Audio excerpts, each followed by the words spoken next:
Nous allons invoquer alors la variable résultat. Résultat, texte content, et nous lui affichons un message.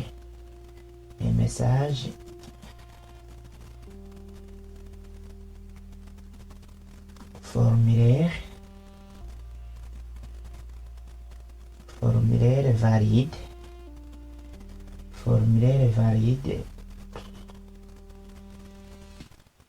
Bienvenue.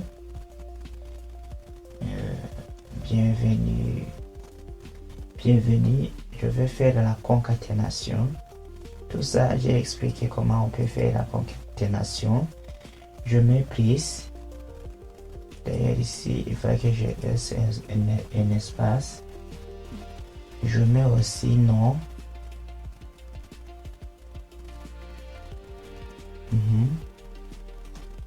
Je vais concaténer aussi avec le point d'exclamation.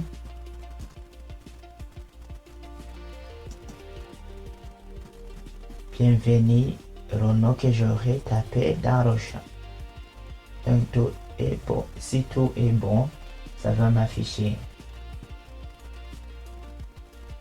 Et donc si valide et true est égal à true, on écrit un message de succès dans le résultat et on applique la classe CSS success. Donc texte qui va être en vert et en gras. Donc ici, je dois mettre alors résultat pour faire appel à la classe success qu'on avait créée au départ, souvenez-vous. Donc ici au départ, on avait créé une classe pour success. Donc on invoque cette classe alors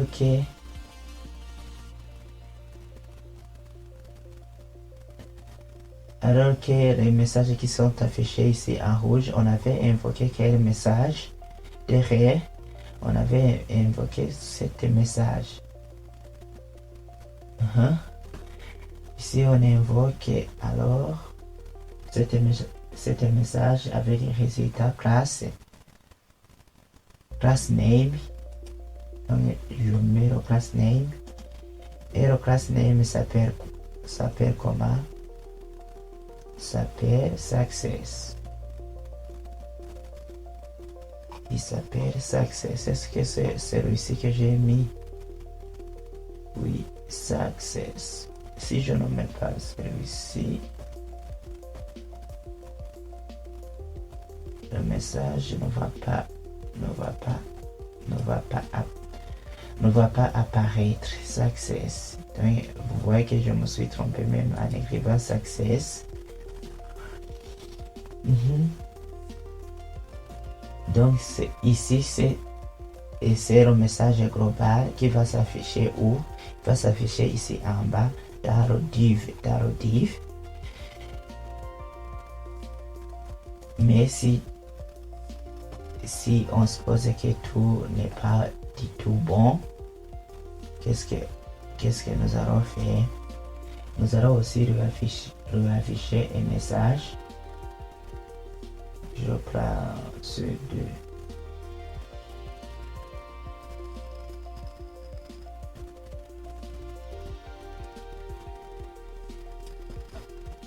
Je prends ces deux images, j'ai besoin de les mettre où? De les mettre ici. Je vide. Je mets une chaîne vide. Et ici je mets comme message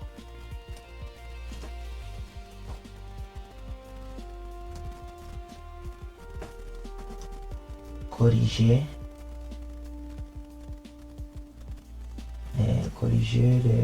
les erreurs ici dessous. Corriger les erreurs ci-dessus.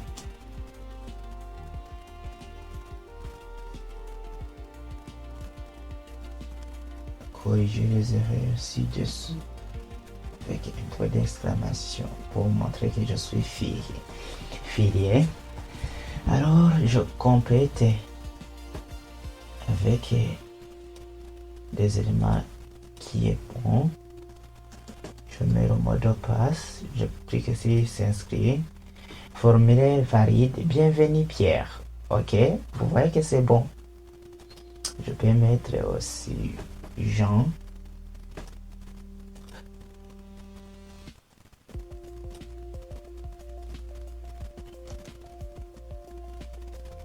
Je mets le mot de passe. Je clique sur la touche entrée au lieu d'utiliser la souris. Je clique sur la touche entrée. Vous voyez, formulaire validé. Bienvenue Jean. Alors, si je mets G et que j'oublie de mettre .com par exemple, et que je mets le mot de passe qui ne comprend pas ces caractères, et que je clique ici s'inscrire, on m'affiche le nom doit contenir au moins des caractères. Ici, email invalide, donc on donne aussi un exemple de comment je peux faire. Mot de passe trop court, minimum 6 caractères, oui. Et on m'affiche ici en bas dans le div le message global corriger les erreurs ci-dessus. Je crois bien qu'il y a une erreur ici. Corriger les... je mets G.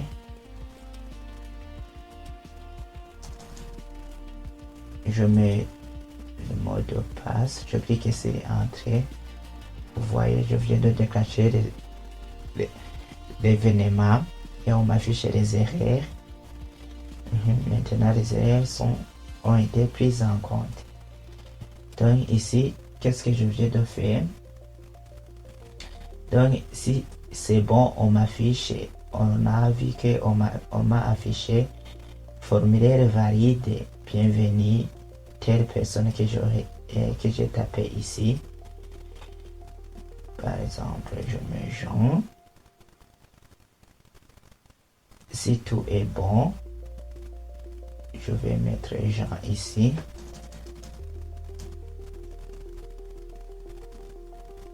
Jean.com.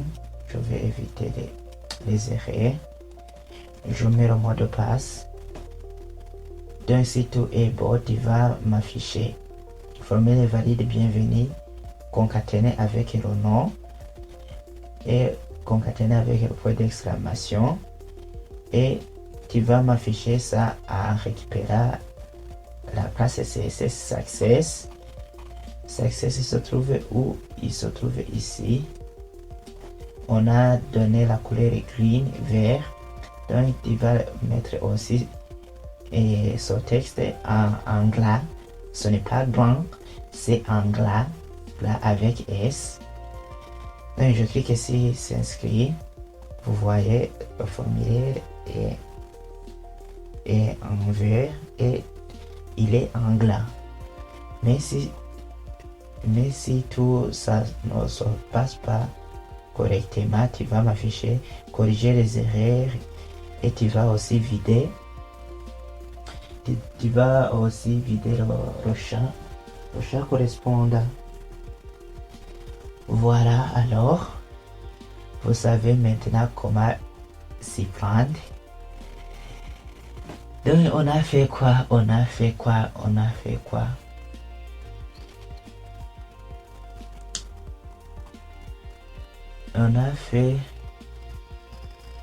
a fait add event recent submit function. Donc c'est ce qu'on a fait ici.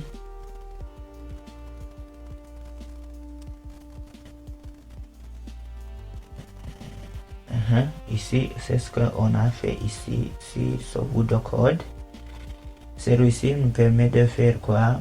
On nous explique que add event submit function, tout ce qui se trouve à l'intérieur, déclenche la fonction quand on clique sur s'inscrire ou bien quand on clique sur la touche entrée. Il prevent default empêche le rechargement de la page. Ici, on a ajouté aussi une expression régulière, email, test email. Vérifie que le test correspond au format d'une adresse email, donc présence dans un arrobase ou bien dans un point. If valide, si toutes les conditions sont remplies, on affiche le message de succès. Oui, ici c'est ce qui s'est passé dans notre résultat. Si tout est bon, on affiche ici if valide. Si tout est bon, on affiche le message de succès. Sinon, c'est le message d'erreur global.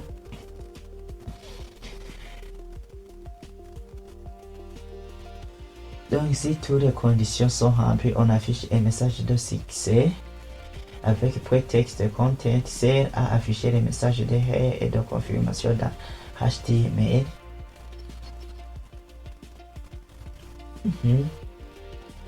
Voilà, tu viens d'avoir comment valider un formulaire complet en JavaScript. Dans la prochaine vidéo, on ira plus loin, on vérifiera la force du mot de passe et on affichera une barre.